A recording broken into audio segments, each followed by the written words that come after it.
ನಮಸ್ಕಾರಗಳು ಗೆಳೆಯರೇ. ದಿವ್ಯಾನಂದ ಮೂರ್ತಿ ಮಾತಾಡ್ತಾ ಇದ್ದೀನಿ ದಿವ್ಯಾರೂಪ ಚಾನಲಿಂದ. ಮೊದಲಿಗೆ ನಿಮ್ಮೆಲ್ಲರಿಗೂ ದಸರಾ ಹಬ್ಬದ ಶುಭಾಶಯಗಳು. ನಿಮ್ಮೆಲ್ಲರ ಜೀವನದ ಪ್ರತಿ ಗಳಿಗೆಯಲ್ಲೂ ಹರುಷದ ಹೊನಲು ಹರಿಯಲಿ. ತಾಯಿ ಚಾಮುಂಡೇಶ್ವರಿ ನಿಮಗೆ ಆ ರೀತಿಯ ಆಶೀರ್ವಾದವನ್ನು ನೀಡಲಿ ಅಂತ ನನ್ನ ಮನದಾಳದಿಂದ ಪ್ರಾರ್ಥಿಸ್ಕೊಳ್ತಾ ಇದ್ದೀನಿ. ನಾವು ಇವತ್ತು ಮೈಸೂರು ದಸರಾ ಅಂದ ತಕ್ಷಣ ವಿಶ್ವವೇ ವಿಖ್ಯಾತವಾಗಿರುವುದನ್ನು ನೋಡ್ತೀವಿ. ನಮ್ಮ ಇಡೀ ಕರ್ನಾಟಕ ರಾಜ್ಯಕ್ಕೆ ಒಂದು ದೊಡ್ಡ ಹೆಸರನ್ನು ತಂದುಕೊಟ್ಟಂತಹ ಮೈಸೂರು ದಸರಾ ಮತ್ತು ನವರಾತ್ರಿಯ ದಿನ ಇವತ್ತು ಪ್ರಾರಂಭವಾಗಿದೆ. ಇಂದಿನಿಂದ ರಾಜ್ಯದಾದ್ಯಂತ ದೇಶಾದ್ಯಂತ ನವರಾತ್ರಿ ಹಬ್ಬ ಪ್ರಾರಂಭ ಆಗಿದೆ. ಕರ್ನಾಟಕದಲ್ಲಿ ಅದರಲ್ಲೂ ವಿಶೇಷವಾಗಿ ದಸರಾ ಹಬ್ಬ ವಿಶ್ವಮನ್ನಣೆಯನ್ನು ಗಳಿಸಿದೆ.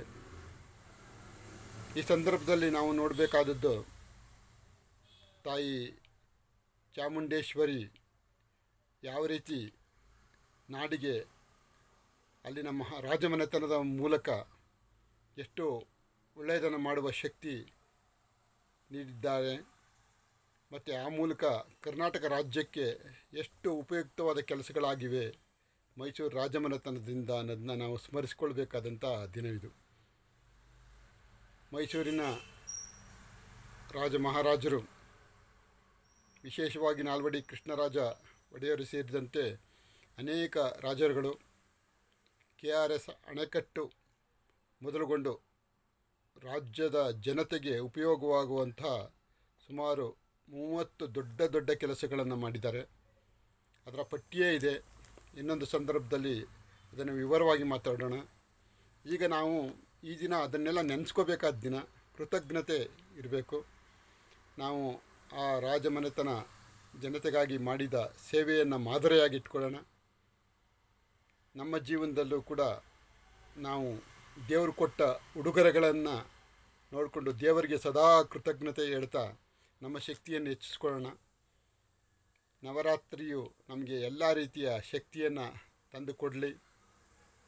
ಆ ದೇವರ ಸ್ಮರಣೆಯಿಂದ, ಕೃತಜ್ಞತೆಯಿಂದ, ಮೈಸೂರಿನ ಮಹಾರಾಜರು ಮಾಡಿದ ಸೇವೆಗಳನ್ನು ನೆನೆಸ್ಕೊಳ್ಳುವ ಕೃತಜ್ಞತೆಯಿಂದ ನಮ್ಮ ಆಂತರ್ಯದಲ್ಲಿ ವಿಶೇಷ ಶಕ್ತಿ ಬರುತ್ತೆ. ಖಂಡಿತ ನಾವು ಯಾವುದೇ ಕಾರ್ಯಗಳನ್ನು ಮಾಡುವಾಗ ನಮಗಿರೋ ಶಕ್ತಿಗಳನ್ನು ನೋಡಬೇಕು. ದೇವರು ಎಲ್ಲರಿಗೂ ಅದ್ಭುತವಾದ ಶಕ್ತಿಗಳನ್ನು ಕೊಟ್ಟಿದ್ದಾನೆ. ನಾವು ಏನಿಲ್ಲ ಅನ್ನೋದನ್ನ ನೋಡೋದಕ್ಕಿಂತ ಎದುರಾಗಿ ನಮ್ಮಲ್ಲಿ ಏನೇನಿದೆ ಪ್ಲಸ್ ಪಾಯಿಂಟ್ಸ್ ಅದನ್ನ ನೋಡಬೇಕು. ಅಂಥ ಒಂದು ದಿನ ಅಂತ ಅಂದ್ಕೊಳ್ಳೋಣ.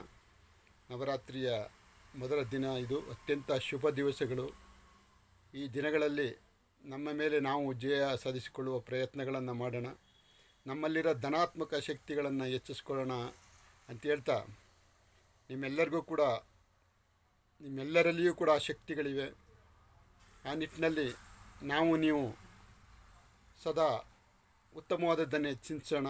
ಅದಕ್ಕೆ ಈ ದಸರಾ ಹಬ್ಬ ನಮಗೆಲ್ಲರಿಗೂ ಒಂದು ವಿಶೇಷವಾದ ಶಕ್ತಿಯನ್ನು ಕರುಣಿಸಲಿ ಅಂತ ನಾನು ಪರಸ್ಪರ ಪ್ರಾರ್ಥನೆ ಮಾಡಿಕೊಂಡು, ಹಾಗೆಯೇ ಈ ಸಂದರ್ಭದಲ್ಲಿ ನಮ್ಮ ಧನಾತ್ಮಕ ಶಕ್ತಿಗಳಿಂದ ಏನಾದರೂ ಸಮಾಜಕ್ಕೆ ಕಿಂಚಿತ್ ಏನಾದರೂ ಕೊಡೋಕ್ಕೆ ಸಾಧ್ಯ ಆದರೆ ಅದನ್ನು ಕಾರ್ಯರೂಪದಲ್ಲಿ ಆಚರಣೆಯಲ್ಲಿ ತರುವ ಸಂಕಲ್ಪವನ್ನು ಮಾಡೋಣ ಅಂತ ಹೇಳ್ತಾ ನಿಮ್ಮೆಲ್ಲರಿಗೂ ಮತ್ತೊಮ್ಮೆ ಶುಭಾಶಯಗಳನ್ನ ಕೋರ್ತಾ ಇದ್ದೀನಿ ಗೆಳೆಯರೇ.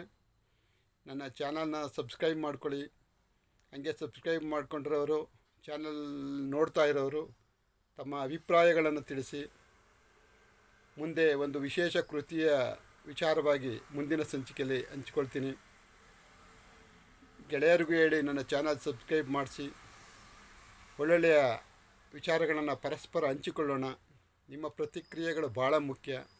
ದಯವಿಟ್ಟು ಪ್ರತಿಕ್ರಿಯೆ ನೀಡಿ ಅಂತ ತಮ್ಮೆಲ್ಲರಲ್ಲಿ ಅತ್ಯಂತ ಪ್ರೀತಿಯಿಂದ ವಿನಂತಿಸಿಕೊಂಡು ನನ್ನ ನಮಸ್ಕಾರಗಳನ್ನ ತಿಳಿಸ್ತಾ ಇದ್ದೀನಿ ಗೆಳೆಯರೇ. ನಮಸ್ಕಾರಗಳು.